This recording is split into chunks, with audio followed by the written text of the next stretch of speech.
Hello friends, सीखो GK में आपका स्वागत है।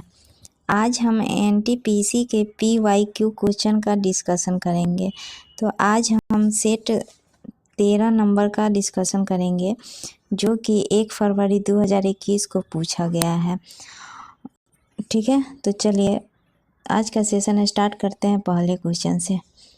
पहला क्वेश्चन है, भारत में किस तारीख को वर्ष का सबसे छोटा दिन माना जाता है। मतलब पूछ रहा है कि भारत में किस तारीख को वर्ष का सबसे छोटा दिन माना जाता है। तो 22 मार्च को, 22 जून को, 22 दिसंबर को, 23 अक्टूबर को। तो इसका राइट आंसर होगा 22 दिसंबर को। 22 दिसंबर को भारत में सबसे छोटा दिन माना जाता है, ठीक है, वर्ष का। और देखिए हम बात करते हैं 22 मार्च को। तो 22 मार्च को विश्व जल दिवस मनाया जाता है। क्या मनाया जाता है? विश्व जल दिवस, ठीक है। और 22 जून को विश्व वर्षा वन दिवस मनाया जाता है। देखिए हम बात करते हैं 23 अक्टूबर को। तो 23 अक्टूबर को विश्व मानक दिवस मनाया जाता है, ठीक है।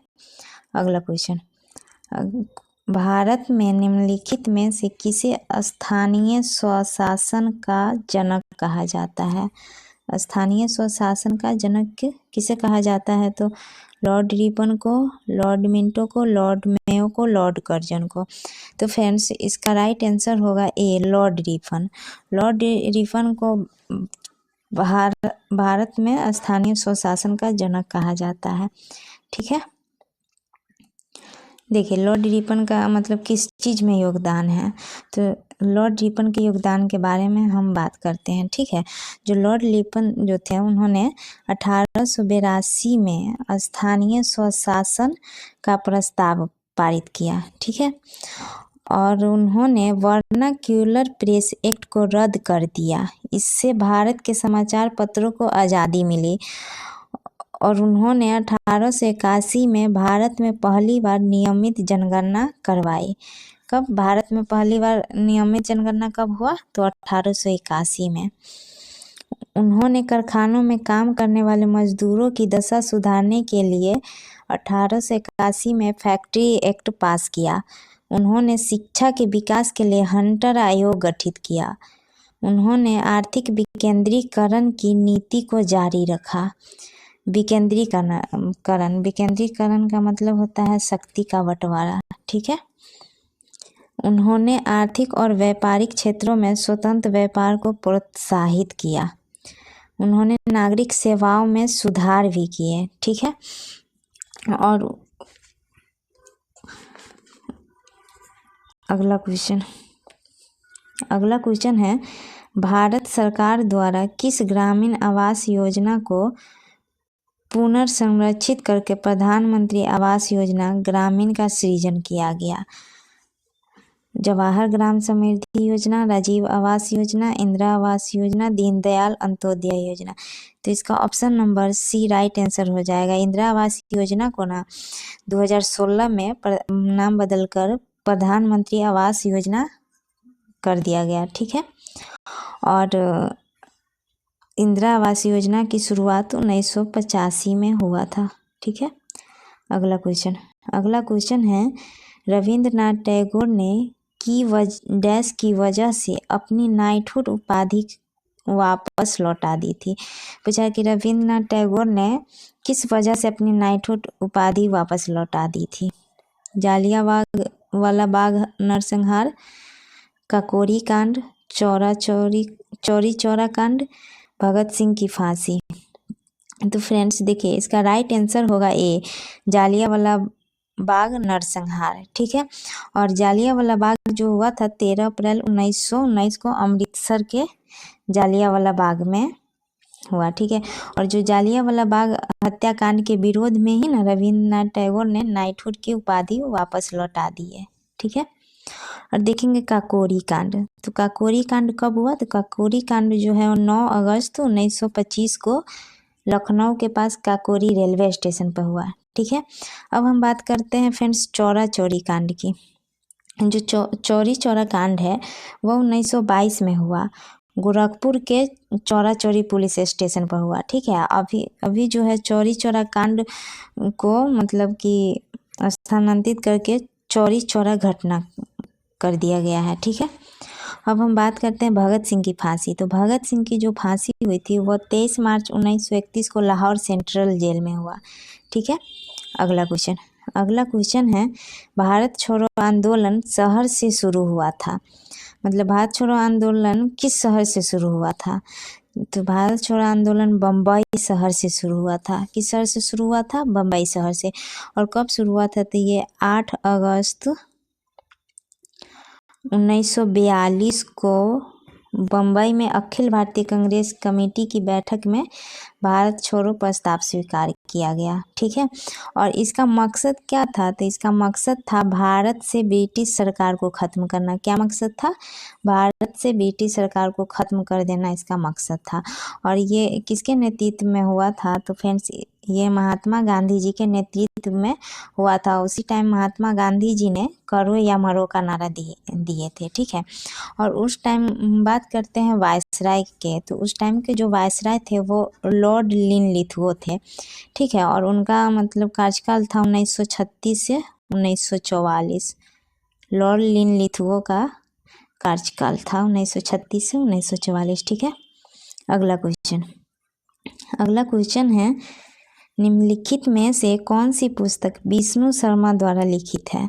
मतलब कौन सी पुस्तक विष्णु शर्मा जी लिखे हुए हैं? तो अर्थशास्त्र, पंचतंत्र, इंडिका, राजतरंगिणी। तो फ्रेंड्स इसका राइट आंसर होगा बी, पंचतंत्र जो है इनके लेखक विष्णु शर्मा जी हैं। ठीक है, तो फ्रेंड्स हम देखते हैं अर्थशास्त्र के लेखक हैं कौटिल्य, जिनको विष्णु गुप्त भी कहते हैं। अब हम बात करते हैं इंडिका। तो इंडिका के जो लेखक है वो मेगास्थनीज। और राजतरंगिणी के लेखक है कलहन। और इसमें हम जम्मू कश्मीर का इतिहास के बारे में चर्चा किया गया हुआ है। ठीक है, अगला क्वेश्चन है फ्रेंड्स, लाई डिटेक्टर उपकरण को भी डैश के रूप में जाना जाता है। देखिए लाई डिटेक्टर उपकरण होता है झूठ पकड़ने का एक यंत्र होता है। ठीक है, तो ये किसके द्वारा मापा जाता है? तो सिस्मोग्राफ, बैरोग्राफ, पोलरीमीटर, पॉलीग्राफ। तो इसका राइट आंसर हो जाएगा डी, पॉलीग्राफ द्वारा लाई डिटेक्टर उपकरण को मापा जाता है। ठीक है,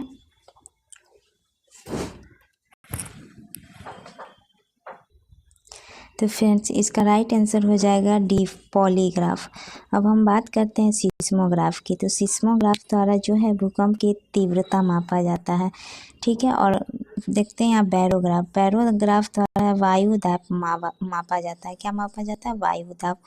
और हम बात करते हैं पोलरीमीटर का। तो पोलरीमीटर जो होता है ये घूर्णन का कोण मापा जाता है। ठीक है, अगला क्वेश्चन है भारतीय निर्वाचन आयोग के अनुसार 2020 तक भारत में मतदान करने हेतु न्यूनतम आयु कितनी है? मतलब पूछ रहा है कि भारत में 2020 के अनुसार जो है भारत में मतदान करने हेतु न्यूनतम आयु कितनी है? तो इसका न्यूनतम आयु जो है 18 वर्ष है। ठीक है, इसका राइट आंसर डी होगा।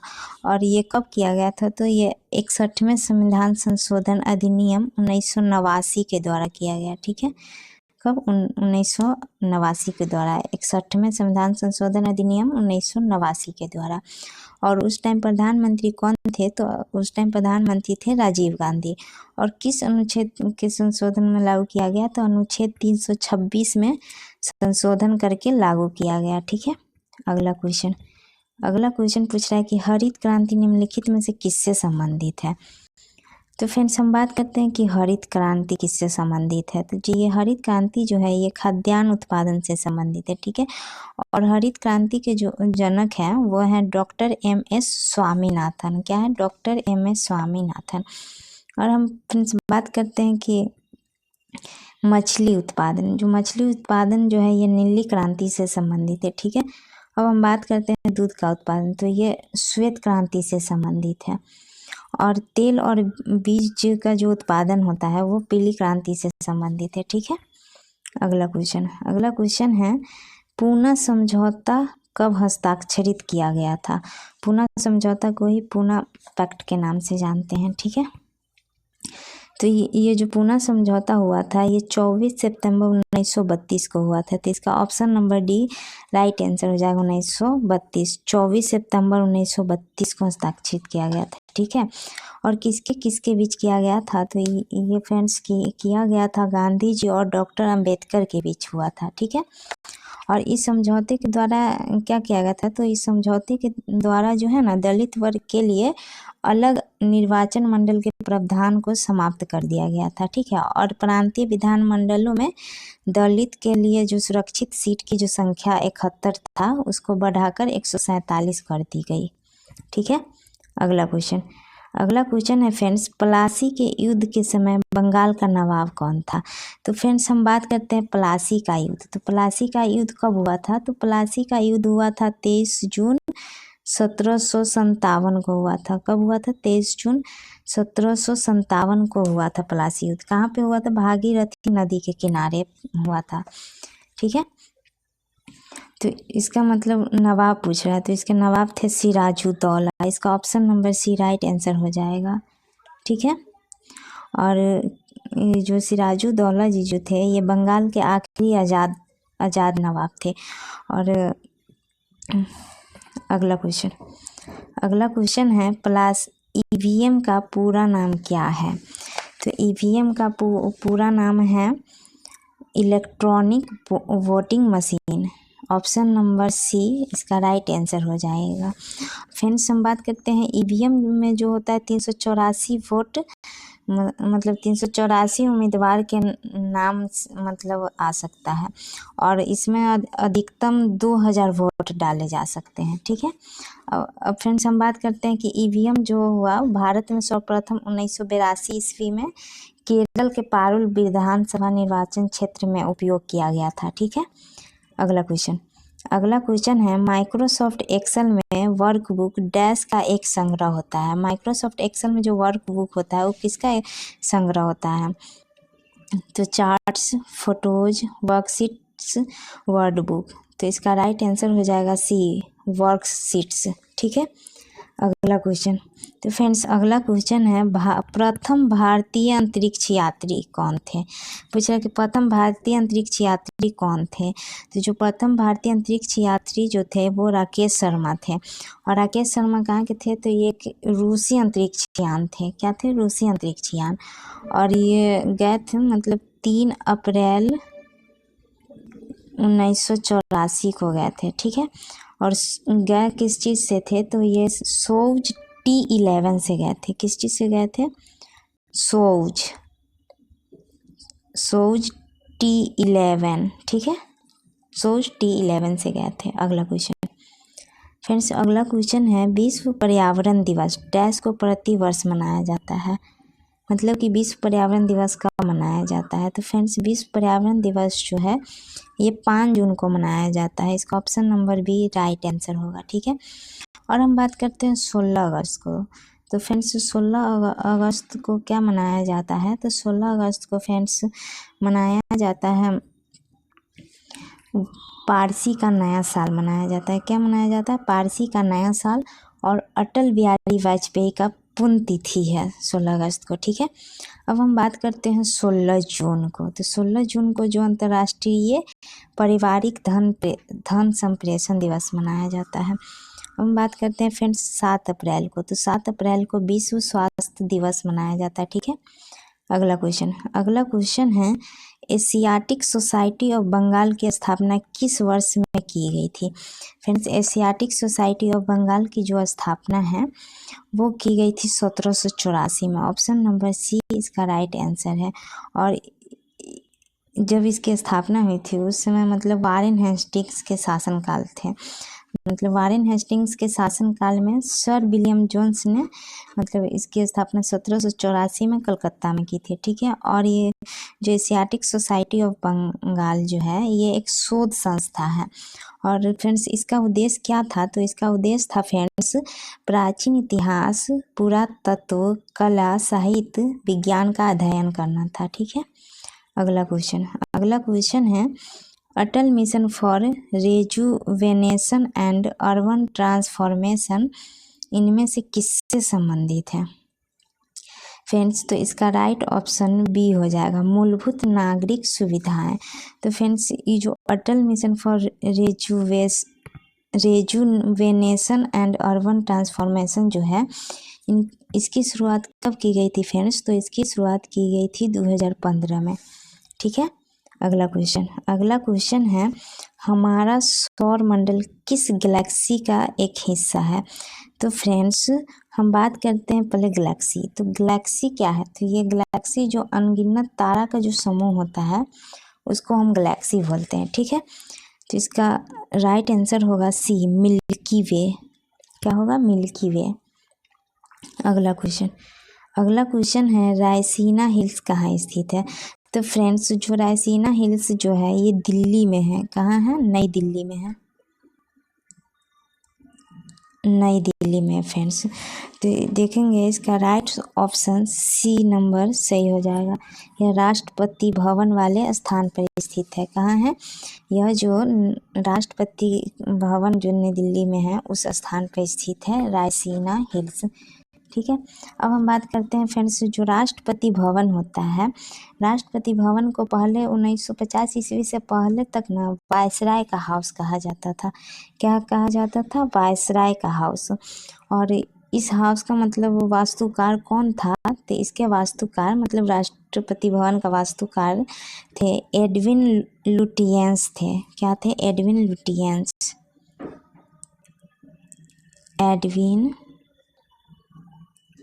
लुटियंस इसके वास्तुकार थे।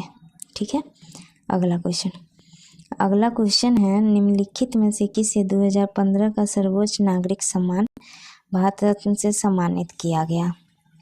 ऑप्शन है मुरली मनोहर जोशी, LK आडवाणी, दीनदयाल उपाध्याय, मदन मोहन मालवीय। तो फ्रेंड्स इसका राइट ऑप्शन हो जाएगा डी, मदन मोहन मालवीय को मतलब सर्वोच्च नागरिक सम्मान मिला 2015 में। और इनके साथ साथ अटल बिहारी वाजपेयी को भी मिला। किसको मिला? अटल बिहारी वाजपेयी को भी मिला। ठीक है, अगला क्वेश्चन है फ्रेंड्स थायरॉक्सिन के संश्लेषण के लिए कौन सा तत्व आवश्यक है? तो फ्रेंड्स इसका राइट ऑप्शन देखेंगे हम मैग्नीज, आयोडीन, आयरन, जिंक। तो फ्रेंड्स थायरॉक्सिन के जो संश्लेषण के लिए जो आवश्यक तत्व है वो है आयोडीन। ऑप्शन नंबर बी इसका राइट आंसर है। ठीक है, अगला क्वेश्चन है प्रोटियम में कितने न्यूट्रॉन मौजूद है? 7, 2, 4, 0। तो इसका राइट आंसर हो जाएगा डी, 0। प्रोटियम में 0 न्यूट्रॉन होता है। ठीक है, अगला क्वेश्चन है गुप्त साम्राज्य के निम्नलिखित राजाओं में से कौन एक अच्छा वीणा वादक भी था? तो चंद्रगुप्त, विक्रमादित्य, समुद्रगुप्त, कुमारगुप्त फर्स्ट, चंद्रगुप्त फर्स्ट। तो फ्रेंड्स इसका राइट ऑप्शन हो जाएगा बी, समुद्रगुप्त। फ्रेंड्स जो इस बात हम करते हैं समुद्रगुप्त के शासनकाल का, तो इनका जो शासनकाल था वो 335 से लेकर 375 ईस्वी तक था। क्या था? 375 ईस्वी तक इनका शासनकाल था। और फ्रेंड्स हम बात करते हैं जो समुद्रगुप्त है ये राजवंश के दूसरे राजा और चंद्रगुप्त प्रथम के उत्तराधिकारी थे। ठीक है, और पाटलिपुत्र उनके साम्राज्य की राजधानी थी। ठीक है, अगला क्वेश्चन है इकोलॉजी शब्द किसने गढ़ा है? चार्ल्स डार्विन ने, यूजीनियस वार्मिंग ने, यूजीन ऑडम ने, अर्नेस्ट हैक्कल ने। तो फ्रेंड्स इसका राइट ऑप्शन हो जाएगा डी, अर्नेस्ट हैक्कल ने। अगला क्वेश्चन है अस्पतालों से निकलने वाले जैविक कचरे के निपटान का सबसे अच्छा तरीका क्या है? तो अस्पताल से निकलने वाले जो जैविक कचरा का जो निपटान है उसका सबसे अच्छा तरीका है भस्मीकरण। Option number C right answer हो जाएगा इसका। और ये जो भस्मीकरण जो होता है यह एक रासायनिक अभिक्रिया है। ठीक है, अगला क्वेश्चन है काजीरंगा राष्ट्रीय उद्यान। फ्रेंड्स काजीरंगा राष्ट्रीय उद्यान कहाँ है? तो फ्रेंड्स काजीरंगा राष्ट्रीय उद्यान जो है ये असम में है। कहाँ है? असम में नागांव जिला में है। ठीक है, तो ये पूछ रहा है कि काजीरंगा राष्ट्रीय उद्यान से होकर गुजरने वाले किस राष्ट्रीय राजमार्ग की सीमा उद्यान के वन जीवों के लिए मुख्य खतरा बनी हुई है? NH37, NH45, NH30, NH50। तो फ्रेंड्स इसका राइट ऑप्शन ए हो जाएगा NH37। अभी जो फिलहाल वर्तमान में फ्रेंड्स जो NH37 है इसको NH127 के नाम से जाना जाता है, ठीक है। और फ्रेंड्स यह जो काजीरंगा राष्ट्रीय उद्यान है इसको एक सींग वाला गेंडा के लिए यह प्रसिद्ध है, ठीक है। अगला क्वेश्चन है सचिन तेंदुलकर ने अंतर्राष्ट्रीय क्रिकेट में अपना 100वां शतक किस टीम के खिलाफ बनाया था? तो इन्होंने अपना 100वां शतक बांग्लादेश के खिलाफ बनाया था, ठीक है। इसका option number C right answer हो जाएगा। और कब बनाए थे? तो ये 2012 में जो है ना फ्रेंड्स बांग्लादेश के शेरे बांग्ला स्टेडियम में लगाया था, ठीक है। और ये बांग्लादेश के खिलाफ पहला शतक था, ठीक है। अगला क्वेश्चन है इनमें से किसने अजमेर में 2.5 दिन का झोपड़ा निर्मित कराया था? फ्रेंड्स ये जो 2.5 दिन का जो झोपड़ा था यह एक मस्जिद था। क्या था? यह एक मस्जिद था, ठीक है। तो यह किसके द्वारा निर्मित कराया गया था? तो नूरजहां, कुतुबुद्दीन ऐबक, अलाउद्दीन खिलजी, रजिया सुल्तान। तो फ्रेंड्स इसका option number B right answer हो जाएगा। कुतुबुद्दीन ऐबक ने ये निर्मित कराए थे, ठीक है। और जो ये कुतुबुद्दीन ऐबक जो थे ये फ्रेंड्स ये गुलाम वंश के संस्थापक भी कहा जाता था इनको, ठीक है। अगला क्वेश्चन है वायु में मौजूद निम्नलिखित में से कौन सा तत्व चांदी की वस्तुओं को काला कर देता है जब वे वायु के संपर्क में आती है? क्लोरीन, गंधक, कार्बन, नाइट्रोजन। फ्रेंड्स तो इसका ऑप्शन नंबर बी राइट हो जाएगा, गंधक इसका राइट आंसर हो जाएगा। अगला क्वेश्चन है यूनेस्को का मुख्यालय कहाँ स्थित है? तो फ्रेंड्स हम बात करते हैं यूनेस्को का जो मुख्यालय है ये पेरिस में है, मतलब पेरिस फ्रांस में, ठीक है। अब हम बात करते हैं फ्रेंड्स यूनेस्को की स्थापना। जो यूनेस्को की जो स्थापना हुआ था यह 16 नवंबर 1945 को हुआ था। कब हुआ था? 16 नवंबर 1945 को। फिर देखिए यही जो ऑन्ड्रे ओजेलो है ये वहाँ के अध्यक्ष हैं यूनेस्को के, ठीक है। क्या नाम है इनका? ऑन्ड्रो ओजेले, ठीक है। यही ऑन्ड्रो ओजेले है। अगला क्वेश्चन है FAO के सोफिया 2020 डेटा के अनुसार कौन सा देश विश्व का सबसे बड़ा मछली उत्पादक है? चीन, ग्रेट ब्रिटेन, नॉर्वे, अलास्का। तो फ्रेंड्स इसका राइट आंसर हो जाएगा ए चीन। फ्रेंड्स हम बात करते हैं वर्तमान यानी 2024 में भी 2024 के अनुसार भी देश का विश्व का सबसे बड़ा मछली उत्पादक चीन ही था, ठीक है। अगला क्वेश्चन है नासा के अनुसार पृथ्वी की भूसतह का कितना भाग वनाच्छादित है? तो फ्रेंड्स इसका राइट आंसर हो जाएगा ए 30% भाग जो है वो वनाच्छादित है, ठीक है। अगला क्वेश्चन है फ्रेंड्स इनमें से किसे grand old man of India के नाम से जाना जाता है? तो फ्रेंड्स हम बात करते हैं ग्रैंड मैन ऑफ इंडिया। इसको हिंदी में क्या बोलते हैं? तो फ्रेंड्स इसको हिंदी में बोलते हैं भारत के वयोवृद्ध नेता, ठीक है। और हम बात करते हैं कि grand old man of India के नाम से जाने कौन जाते थे? तो महात्मा गांधी, बाल गंगाधर तिलक, दादा भाई नौरोजी, लाला लाजपत राय।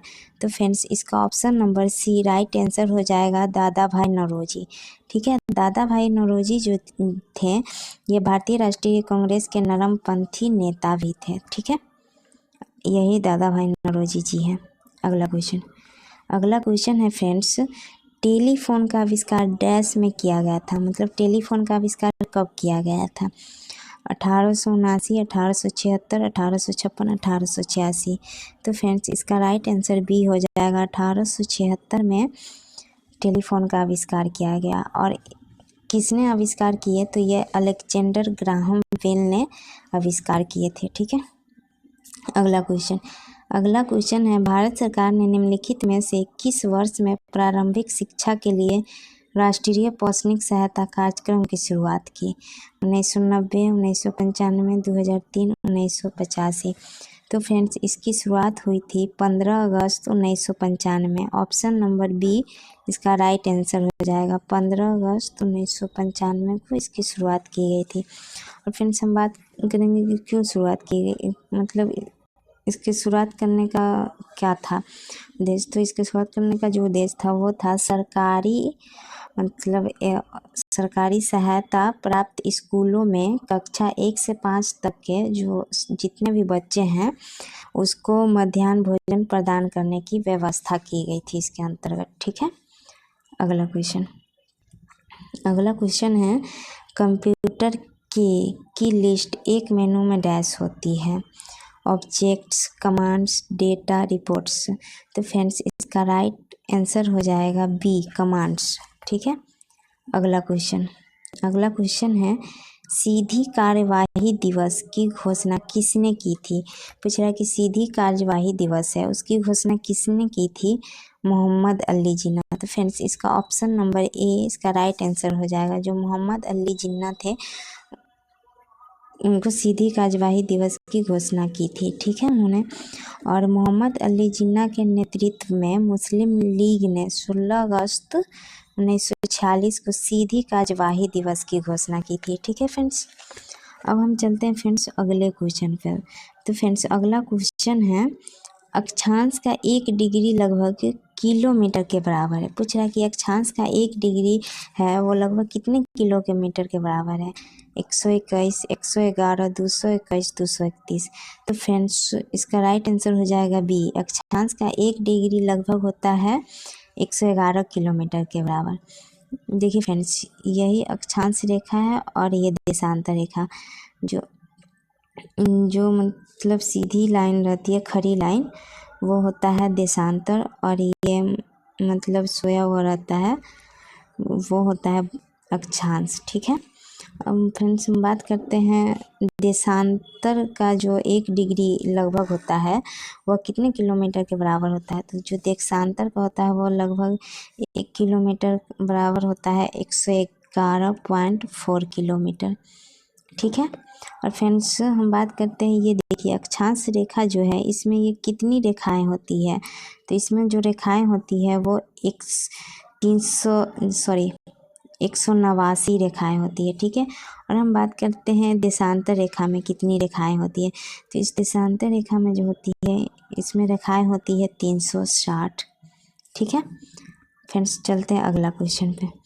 अगला क्वेश्चन है नवंबर 2020 तक प्राप्त जानकारी के अनुसार नीति आयोग के उपाध्यक्ष कौन थे।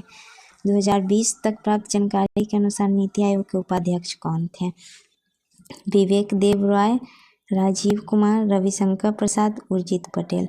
तो फ्रेंड्स इसका राइट आंसर हो जाएगा बी, राजीव कुमार। ठीक है, और फ्रेंड्स जो नीति आयोग के जो अध्यक्ष होते हैं वो पदेन प्रधानमंत्री होते हैं। ठीक है, अभी वर्तमान के उपाध्यक्ष कौन है। तो अभी वर्तमान के उपाध्यक्ष सुमन केवेरी है। ठीक है, अगला क्वेश्चन है फ्रेंड्स अंतर्राष्ट्रीय प्रकाश दिवस किस दिन मनाया जाता है। तो फ्रेंड्स अंतर्राष्ट्रीय प्रकाश दिवस है वो किस दिन मनाया जाता है। तो वह मनाया जाता है 1 जून को, 16 मई को, 1 मई को, 16 जून को। तो फ्रेंड्स इसका राइट आंसर हो जाएगा बी, 16 मई को। अंतर्राष्ट्रीय प्रकाश दिवस कब मनाया जाता है फ्रेंड्स। तो 16 मई को मनाया जाता है। फ्रेंड्स हम बात करते हैं 1 जून को। 1 जून को विश्व दुग्ध दिवस मनाया जाता है। क्या मनाया जाता है, विश्व दुग्ध दिवस। अब हम बात करते हैं 1 मई को। तो 1 मई को फ्रेंड्स मनाया जाता है अंतर्राष्ट्रीय मजदूर दिवस। अब हम बात करते हैं फ्रेंड्स 16 जून को। तो 16 जून को मनाया जाता है परिवारों को धन संप्रेषण हेतु अंतर्राष्ट्रीय दिवस। ठीक है, तो फ्रेंड्स आज का सेशन यहीं समाप्त होता है। अगर आज का सेशन अच्छा लगा हो तो चैनल को सब्सक्राइब कर दीजिएगा और वीडियो को लाइक, कमेंट, शेयर जरूर कीजिएगा। Thank you.